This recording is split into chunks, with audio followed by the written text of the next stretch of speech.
Halo sahabat semua, selamat datang kembali di channel Hasbi Muhammad dengan konten bocah story. Jangan lupa like, komen, dan subscribe agar channel ini makin berkembang, dan selamat menyaksikan.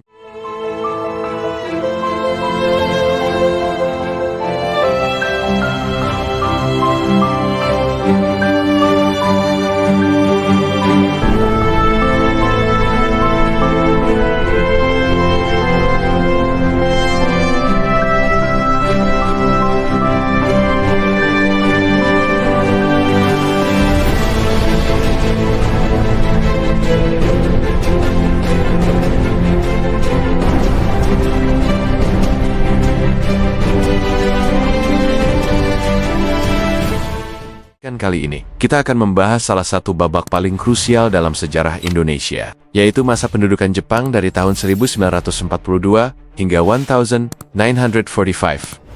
Mungkin banyak yang tahu tentang Romusha atau janji kemerdekaan.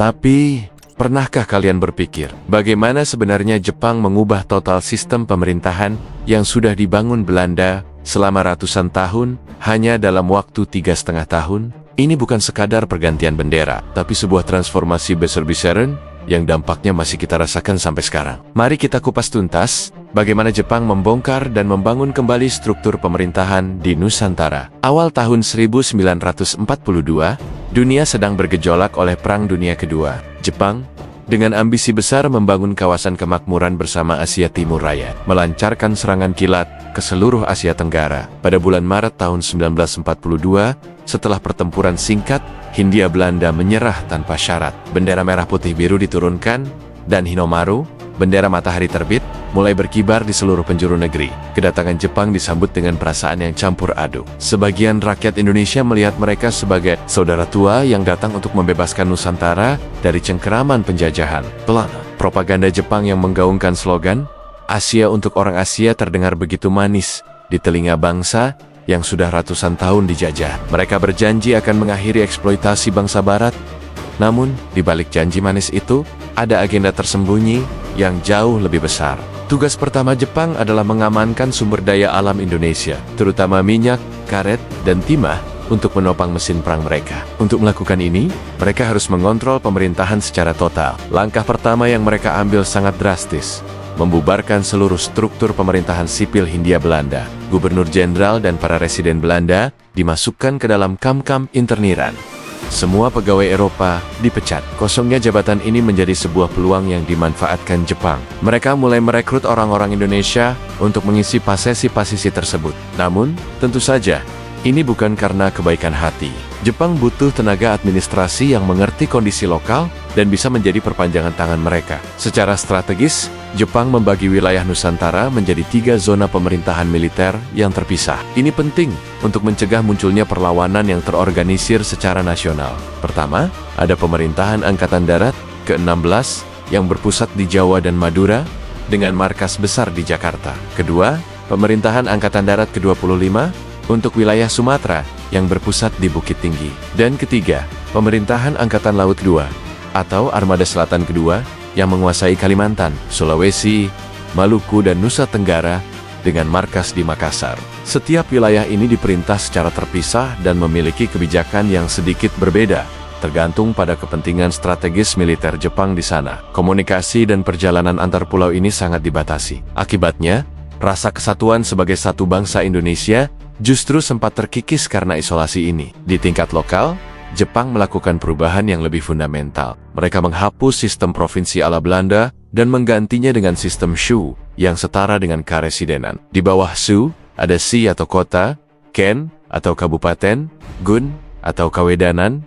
San atau kecamatan, dan yang paling dasar adalah Ku, yaitu desa atau kelurahan. Menariknya, struktur ini sebenarnya tidak sepenuhnya baru. Jepang seringkali hanya mengubah nama dan menempatkan penasihat militer Jepang di setiap tingkatan untuk memastikan semua kebijakan berjalan sesuai keinginan mereka. Kepala daerah seperti bupati atau wedana yang sebelumnya sudah ada tetap dipertahankan jabatannya. Tokoh-tokoh pribumi ini diberi kekuasaan, namun hanya sebatas boneka. Keputusan akhir selalu ada di tangan para pejabat militer Jepang. Untuk menggalang dukungan rakyat, Jepang juga membentuk berbagai organisasi massa. Awalnya ada gerakan 3A dengan semboyan Nippon, pemimpin Asia, Nippon Pelindung Asia, dan Nippon Cahaya Asia. Tapi gerakan ini gagal total karena terlalu berbau propaganda Jepang. Kemudian, Jepang mengubah strategi. Mereka sadar bahwa mereka butuh tokoh-tokoh nasionalis yang punya pengaruh besar di mata rakyat. Maka, dibentuklah Putra atau Pusat Tenaga Rakyat yang dipimpin oleh 4 serangkai: